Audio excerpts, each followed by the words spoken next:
At some point in our lives, we've all dealt with body weight issues. We don't like the way we look in the mirror sometimes, and we resort to crash diets or unsustainable regimes that leave us demoralized.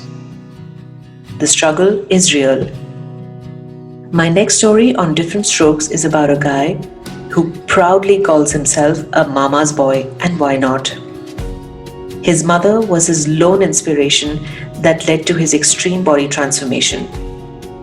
His journey not just goes from 140 kilos to 70 kilos, but through a lot of self-discovery and self-love. Please welcome Vineet Dominic. So, thank you very much, Vineet, for agreeing to do this. It's great to have you on Different Strokes. My complete pleasure. I couldn't resist the opportunity when you told me about the story and why we're doing this, and I'm so happy to be over here. Excellent. So, tell me about the life-altering experience you had. Honestly, I had tried everything and I had almost given up because everything either was too fast and there wasn't any outcome out of it, and secondly there was no motivation in my life to do it at all. And all that I heard from people was how I was not good enough, how despite me achieving a lot of things which I had already, everything would come down to the thing that oh, but like you're fat, so you're going to die early, you're obese, so none of this matters, this is only going to last until you're 30. So I never had any true motivation, and I had really a very thick skin by then. But then I think one of the greatest reasons for me to be inspired by, and whenever someone asks me, is my mother. And when I realized that here is an opportunity for me to prove the person who's always believed in me, despite everybody else who's never believed in me, despite there being proof or anything of my capabilities. This is one opportunity for me to ensure that she's proven right in front of people, and she has an opportunity to live with pride. And that was the biggest motivation. And then obviously, when I saw myself losing weight over time, and it happening naturally when I never imagined it would, that was motivation in itself. So I just went on. I would stand on the weighing scale, keep very small targets, and like what I used to do before, just maybe 500 grams, 300 grams. And it just, as they say, that small drops make an ocean. That's how it happened. So every week on week, I went on losing weight, and it's been amazing after that. Yeah, I've seen that transformation, and I could not recognize you. It's like, wow, this is not the same person at all. Where has that little teddy bear gone? It was very funny. I remember that after my entire transformation, I'd gone to pick up my sister at the airport, and she wouldn't hug me. And I'm like, why are you behaving so weirdly? And I've grown up with her. She's like, look, you just look so different. And she was just not hugging me, and that was so funny. But But tell me, how much did you weigh when you started your journey? I was around 140 kgs. I wouldn't actually fit on the traditional scale. So I used to go to a dietitian in Bandra, and there was Holy Family Hospital next to her clinic. So we had to actually go to the hospital to get like the higher weighing scale. Right. And how much you weigh now? So I weigh around 70 kgs. So I almost lost 70 kgs. Wow, you almost lost a man. I almost lost a human, yes. Wow, it's amazing. It's incredible. But what was different this time? I know you spoke about the motivation that your mother gave you, and a lot of the vibes, the energy that you derived from her. But parents obviously worry all the time about your health. My parents are always after my life, ye kar, wo kar, and I'm like, I just shut myself right now. I was like, mujhe nahi sunna, please. So what was different this time? How did it suddenly occur to you that this is important for me, I need to do this, and probably I need to do this more for myself more than anybody else? So honestly, as I said, that I tried everything before that, but then I remember that my manager at work, she was a huge gym going person and all of that, but she wasn't really losing weight. She was gaining muscles, but I saw that she wasn't really losing weight. But suddenly in like 3 months, she lost considerable amount of weight, and I knew at that point in time she had completely stopped gym. So I was kind of intrigued by that, and I was like, what happened and how did she do that? So I went up to her and I asked her, and then she told me about this dietitian, obviously. one of the biggest things that attracted me, because this was one of the rules that I wanted to follow for myself, is that it was completely natural and it was completely based on you, how determined you are and how dedicated you are to the diet. So I was like, okay, this is something that does not make me go out of my way. Like, I don't have to do anything special or different. At the same time, yeah, or crazy. Like crash completely and starve yourself. None of that, right? None of that. None of that. And at the same time, it's something that I do not have to like discuss with anybody. It's something that's in my control. It's a relationship that I have between my dietitian and myself. And it's something that's very scientific. So all the information is available online. I am literally mobile savvy. So, you know, I can Google things whenever I want to. So it was very convenient. It was very easy. It was something that was doable. And most importantly, it was completely natural. I did not have to consume any tablets or anything weird. So I was totally sold on to the idea. So I took up this chance, and as I said, that within the first week I started seeing changes with just very small alterations in food and habits. And I was very, very happy. And then, you know, the whole happiness of standing on the weighing scale and finding yourself lighter every week was the sole reason that I did it. Right. I think that's a great motivation. And the fact that your diet plan or your entire regime was suited to your needs and your existing lifestyle, that I think did the trick probably. Yes. You mentioned about the people who would pass on snide remarks to you and would be mean to you. Who were these people? Was it family? Was it at work? Did you find it difficult to be around them? How did you manage that? Everyone, actually. I remember that at work, there was this event wherein initially I was not selected to go for it, though I was the one who was leading it. So, you know, I was the one who was in touch with the client. I was the one who was having all the conversations. I was the one who was having the conversation with the organizers. But when it came to the day of the event, the person who was managing my account did say that I don't think that you should go for it because this requires a lot of energy and you need to run around, and because you're so heavy, I don't see you being agile. So that completely broke my broke my heart and my confidence, because I was like, wow, like I've literally spent days and nights, you know, getting those people to come for it, organizing everything, and then you know, the fruit of it is for you to actually go and see it happen live. And then when you're told that you might not be good enough because you're overweight, was something that broke my confidence completely. Like, I remember that when I went for it, after doing all of this, I couldn't even open my mouth and talk to people because my confidence was completely shattered. But then I obviously, like, I was used to it since everybody would do that, from my teachers to my cousins to my family members to everybody. I was so used to being my own motivator that I pushed myself out of it. And I was like, we need, you know, the only way that you can do this is to prove them wrong. And that's all that you have to think about. And I remember that I would go for you know, celebrations to my relatives' house, and you know, generally in India it's a tradition to sit on the floor and eat your food. And obviously, as an obese person, it was difficult for me to cross my leg and sit, but I would still do because I was a young child as well. Everybody would just be like, oh my god, his pant is going to tear, you know, oh my god, we can see the butt crack and all of that. So it was very mean and demeaning at so many levels. People would make fun about man boobs, and they'd be like, oh my god, you know, you don't need a woman because you have man boobs. And it was just like, as I remember dressing up and literally dressing down and looking at clothes and being like, oh my god, I don't think I can wear it. But then at the same time, I had my mom who'd be like, no, you know, just do your thing. It's okay. It's fine to be different. People are going to call you names. But if you are going to make them believe you what they want you to believe, then you're never going to be anything in life. So I think it was a constant bashing that I had, but something that I was used to because I was, you know, since I had that allergy, you know, I've always been obese after that. And I was just so used to it from my childhood. How old were you then? When I first had my allergy attack, I was at 3 years old, and nobody knew the reason for it. So, it was something that doctors couldn't do anything, and a huge dosage of steroids had to be administered. And I just like, they didn't know the reason why that happened, how that happened, but I just went, and I was, so funnily, I was underweight before that. So from being underweight, I went to being overweight. So I was always on the extremes. Right. So as a reaction of the steroids, your body basically bloated up. Yes. Right. And then obviously lifestyle took over. And as you had also rightly mentioned before, when people continue to make you feel bad about something, you just develop a thick skin and you just want to protest even more.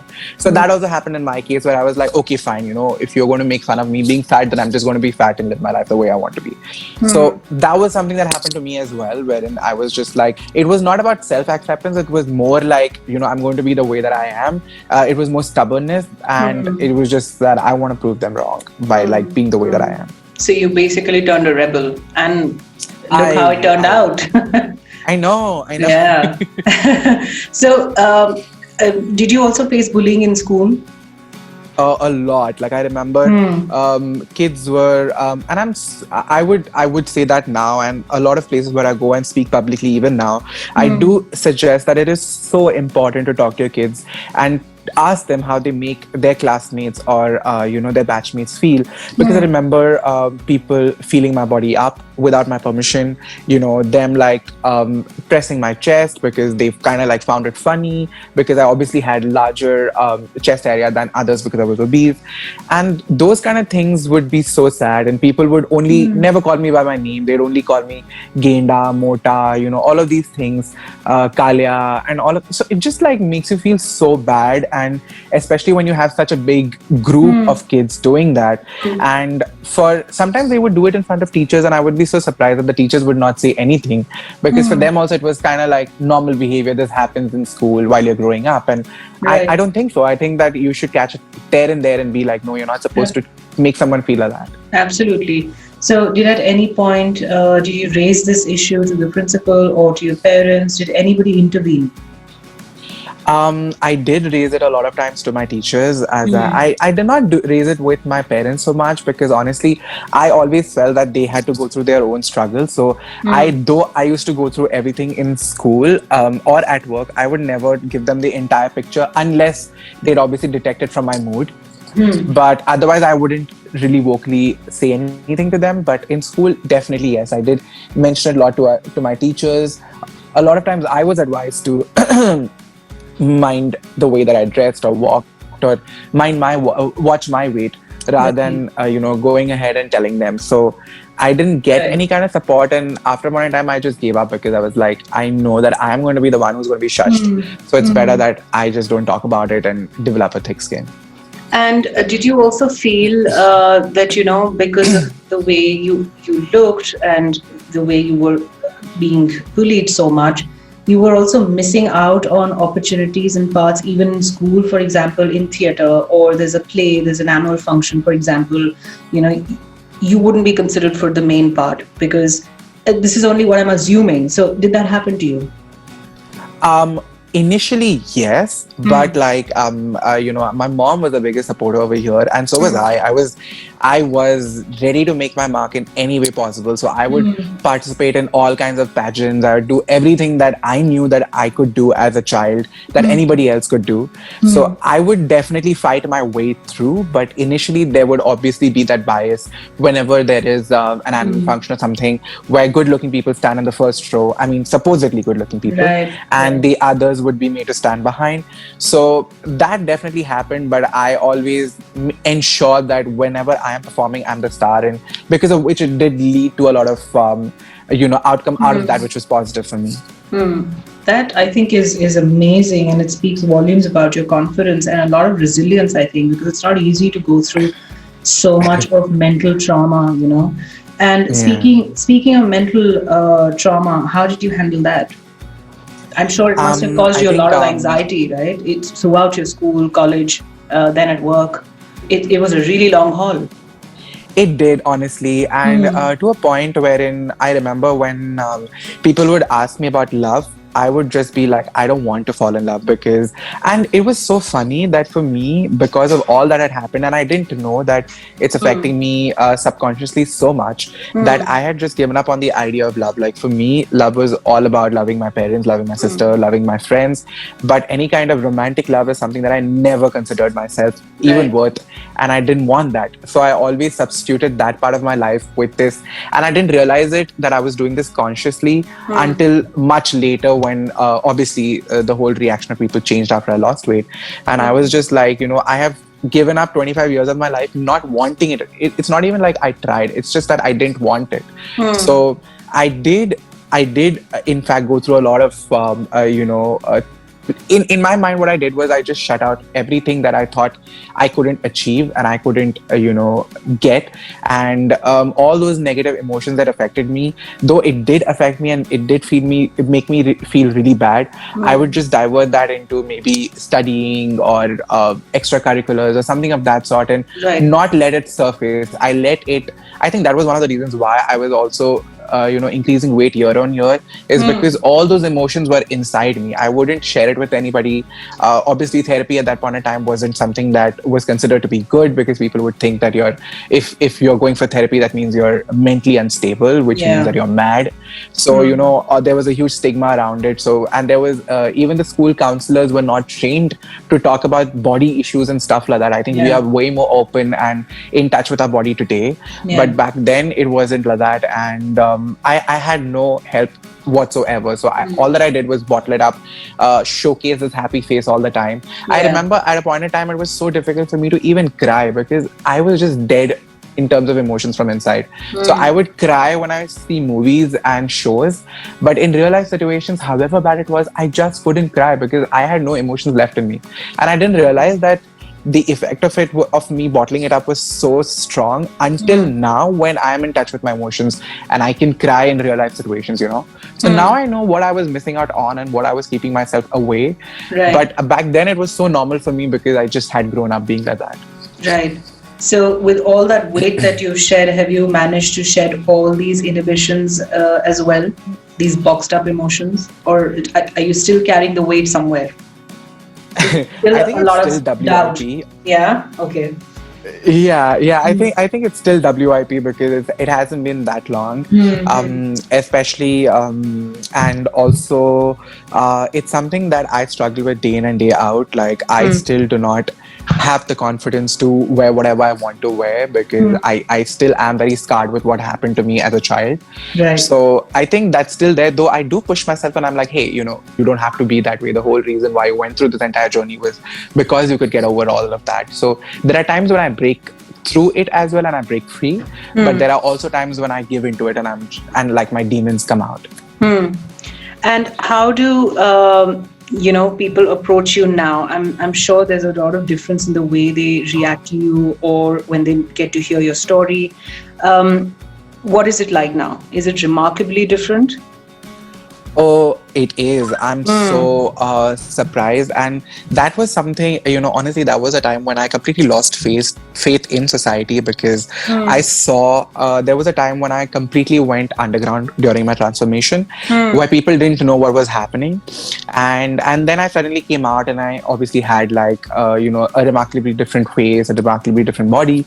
And I saw the way that people reacted to me. And I was just so shaken, because the same people who rejected me, I remember there were so many women in my batch who would be like, you're great, you're amazing, and we wish we have a partner like you, but like you're more like a friend. And the same woman would come up to me and be like, and obviously hint at dating me and all of that, and I would be like, wow, like just with the way that I look, things have changed so much. And I'm like, okay, that was something that to me was shaking my confidence, my trust in people even more, because I'm like, okay, like all this, I was a nice person before, I was hardworking before, I was all of this before. It's just one thing that has changed, and that has changed the entire world for me. So I just couldn't trust people. I remember at a point in time I was and I'm not very proud of it, like initially when I had like completely lost weight, there was a phase when I was so happy because finally I had the power to reject people. So I was literally abusing it at one point in time.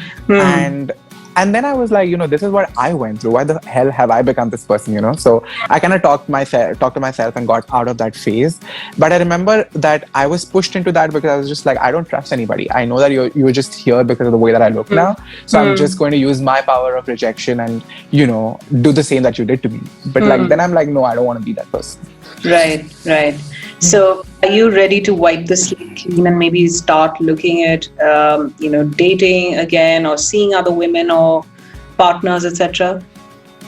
Definitely, I am now, like you said. I am completely open to it. I'm completely open to it. I think like I'm an amazing person, and you are.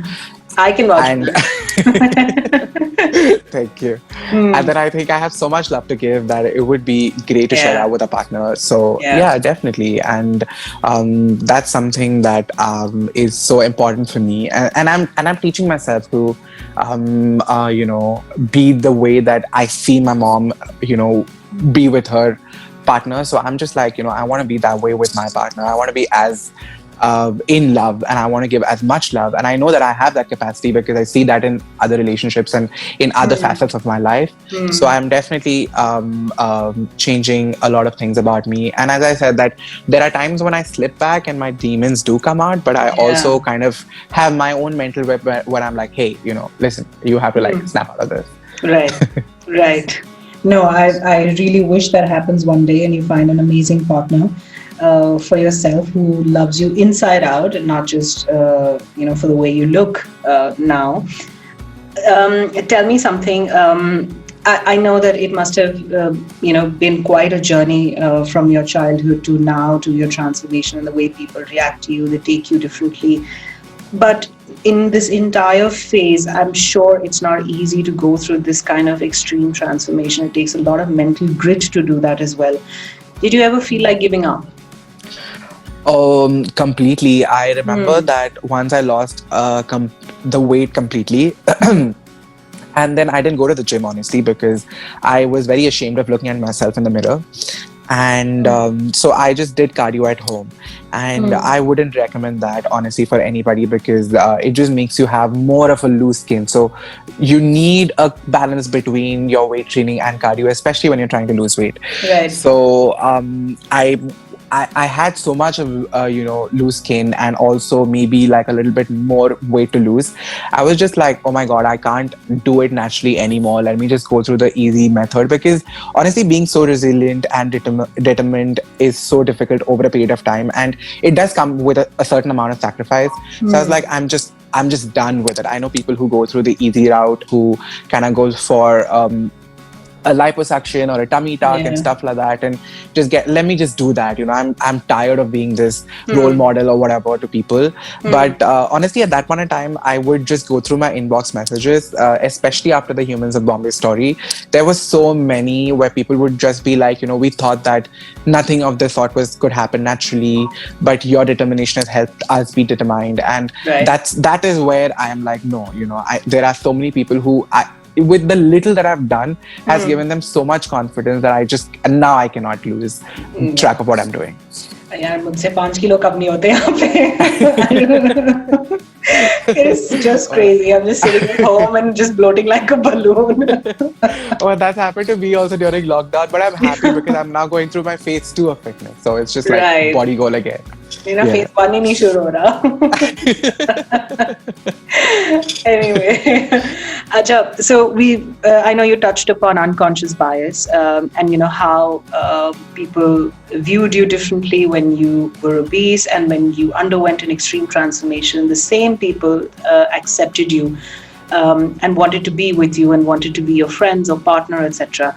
So what kind of a lesson are you going to take for your own self when you start dating people, dating other people, or making friends, or any kind of an equation for that matter?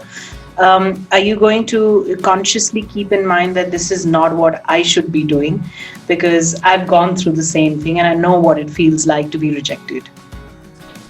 I think one of the biggest things that I would tell myself is that, or to everybody, is that please do not depend on anybody else to keep you happy, to be responsible for your mental health, or to to make you feel special about yourself. Do that for yourself, because nobody understands you or can be trusted or would be your biggest support as much as you are for yourself. Yeah. So I don't believe that anybody else has that kind of responsibility to take care of you. You first need to take care of yourself.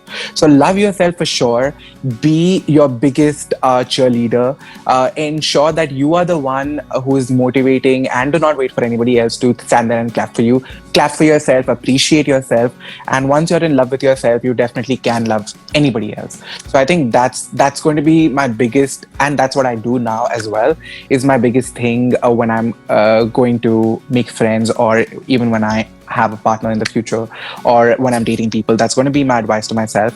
And secondly, obviously, since I have gone through what I have faced in my life, I would definitely be more sensitive to a lot of different people. I can see that sensitivity not just in my romantic relationships, but otherwise also when I see people, when I see people who are immigrants, when I see people who are queer, when I see everything. So I just apply that sensitivity everywhere.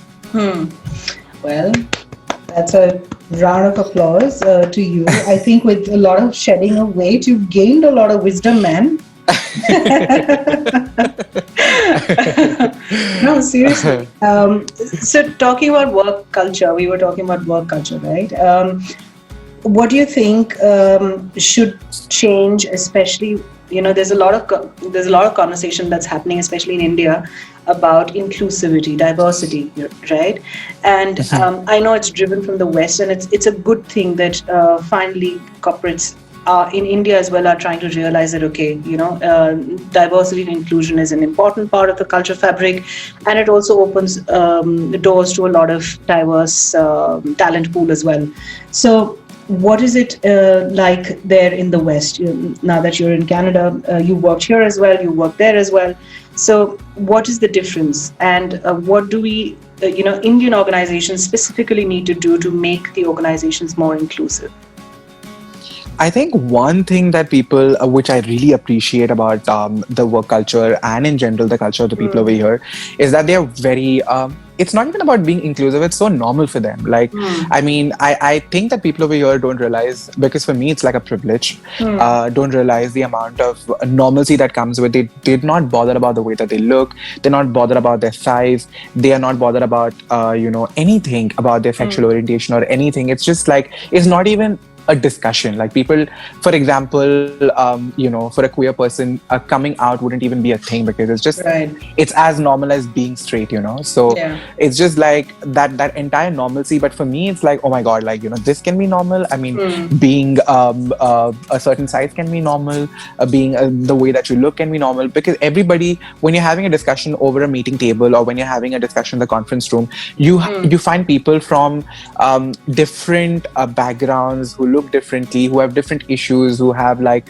maybe someone with a cleft lip, etc. And I remember that sitting in the same Indian boardroom, someone with a certain physical or mental ability or inability, however you want to call it, would be so judged upon, and people would pass snide comments in the background and all of that. Here there's none of that is there. It's just, there's no bullshit. It's just all conversations about work, and everybody has an equal say. There is no special attention also. Like, for example, a lot of times when people are specially abled in India, you kind of like go out of your way to give them special attention and all of that. Here, that's not even a thing. It's just like everybody is just the way that they are, and it's just like there's nothing different about that person. So that's what I really like. Speaking of your work experience in India, I know you worked here for a long time, and you were still, you weighed 140 kilos at that time. Did you come across an incident, or did you feel that when you were in a boardroom, for example, or among a group of people, and you're trying to have a say, you're trying to say something, you were cut down or shut down? Anything of that sort ever happened to you, or not taken seriously? I think that did happen, but as I said that, for me, I was so used to it to fighting my way through all the time, that I would ensure that my point was put through. If not directly, I would ensure that I would have a personal conversation with the decision maker and put my point across. So it was not easy for me to put my point across because people wouldn't take me seriously, especially because they would find my voice to be like not manly or muscular, I don't know, like not man enough. And yeah, and then all of that. So there was definitely a bias, and people would not take me seriously because they'd be like, oh my God, whatever, for whatever reasons. But then I would ensure that I go out of my way to ensure that my point is put across. So either whether it's having a negotiation with the person who's the decision maker and being like, listen, I had this point and nobody gave me a chance to talk about it, so I want to place it in front of you. I would go out of my way. But yeah, that was always an issue. Yes. So have you called out your bully ever in school or at workplace? I know you would go and have a separate conversation, you just mentioned, but did you ever call out your bully that, listen, this is not acceptable? I remember where I worked, my second workplace, obviously, I did call out my bully and I did leave the company because of the bully. But I did not leave it because they forced me to. I left on my own terms after I had made it very clear and after the organization was sweet enough to give me another offer and try and retain me and work things out for me and all of that. But the reason why I left was I had made my point and I did not just want to work in that environment at all. But I had ensured that I left on, I did call out the person. I did make it public. I did, go to the HR. I did ensure that steps were taken. And I did ensure that all of that was done. I did ensure that I did get accepted for what I was and, the thing that I was talking about. And after that, I was just like, no, this is still not meant for me. So I left, but I ensured that I did call out the person. Good, very good. I think that takes a lot of courage and not everybody is able to do that. But I'm so glad you did that. Okay, so let's get into a little lighter, fun section now. And I'm going to ask you some rapid fire questions. Okay. What's your mantra in life? I think live and let live. That's the thing that I always follow and I live by always. High five. I agree with you. Define Vineet in 3 words. Charismatic, positive, happy. Absolutely. I agree with that. Knowing you, I think it helps. I agree. Thank you. Author? J.K. Rowling, all the time. Oh, okay. You're a Potterhead too, huh? I am a Potterhead. I interviewed somebody a couple of nights ago, and she was a huge Potterhead fan. Oh my God! I think. Oh, I forgot if I didn't mention this. She was one of the reasons how I could get through my entire childhood phase of negativity and all of that. She really helped me. So yeah. Right. I'm getting a FOMO now, yeah. Okay, I have a lot of catching up to do. Anyway, if you could define your life in a song, what song would it be? I think I would just sing the song from Swades, Yun Hi Chala Chal Rahi. That's my thing. Happy Go Lucky. It's a lovely song. I love that song, and and whenever I listen to it, it's just like, okay, this is what my life is all about. It's just get through it. And it's a lovely film too. Absolutely. Yeah. I think I relate to it now more. What's your spirit animal? Panda. Yes. You're very much like that. Fuzzy, warm. Yeah. So when Vineet is not working out, what is he doing? I am either watching videos of people making food or dog videos or playing with dogs. That's what I'm doing. I have to ask you something I've been itching to ask you. Are you spending more time in front of the mirror now? Honestly, yes. I think that's something that I love about myself, and I've fallen so deeply and madly in love with myself that I do appreciate and look at myself in the mirror all the time. But not so much so that I do not notice others. So yeah. Right. Very smart. If you had a superpower, what would it be? I think the opposite of a dementor, to make people happy, to bring happiness into people's life. They suck happiness out of people's life. I think I would just breathe happiness into their life. Lovely. And what's your guilty pleasure? Actually, gulab jamun. I just love it. There's something, a lot of people hate it. Gulab jamun and kala jamun. I can't distinguish which one I like better, but I'm just like a sucker for it. Right. Do you still indulge yourself into these sweets sometimes? Of course, food is life. That's one thing that I earned after losing my weight, because that was the biggest thing that I had to really abstain from was sweets. Mm. So once I lost weight, that's something that I went back to, and I definitely do. Awesome, man. I feel like going out and doing my workout right now, but I know what's going on. We need I to have a can separate guide you. conversation. We'll have a separate conversation about it. Yeah. Yes, please. Okay, one thing you'd like to put on your bucket list. I think skydiving. I'm terrified of heights, so that's one thing that will make me feel so much more confident about myself. So yeah. Right, right. And gym or outdoor sport? What would you prefer? Gym actually. I'm a gym rat. Right. Very guilty, so but I love the gym. That's okay. Whatever makes the world go around for you, that's fine. And when life gives you lemon, when life gives you lemons, complete the sentence. Oh, I would just say make lemonade out of it with yeah, it's great. It helps you get your electrolytes. It makes you happy, and it's so simple. Oh dear, that is such a typical response from a health freak. I hope, seriously, thank God you didn't say add some honey, it should be lukewarm water, all of that. I was going to, and then I was like, I'm going to see like a chappal flying coming all the way from Delhi here. So I'm like, okay, I'm going to mention it. Oh dear. Well, it's been an amazing conversation. Thank you so much. No problem. One last word that you would like to share, a word of motivation to all the people who are listening to you right now. I would just say that don't be hard on yourself. Please be patient. I am extremely impatient, so that's something that I've learned. Please be patient. Everything happens in time, with time. If you work on it, it's not going to be, sudden. It's just going to take time. It's going to be gradual. Keep small goals. Do not aim for the suns and the moons. You will reach there eventually. And most importantly, ensure that you appreciate yourself every day, every time, and do not depend on anybody else to do that for you. Absolutely. Positive reinforcements are very underrated, but they're very powerful. Yes. Look into the mirror and say, I love you. Oh, yes. Thank you so much. It has been fantastic, very inspiring. And I hope I'm able to get out of the bed tomorrow morning and do something with my body. Thank you so much for having me. It's been wonderful talking to you. Okay. Bye-bye. Bye.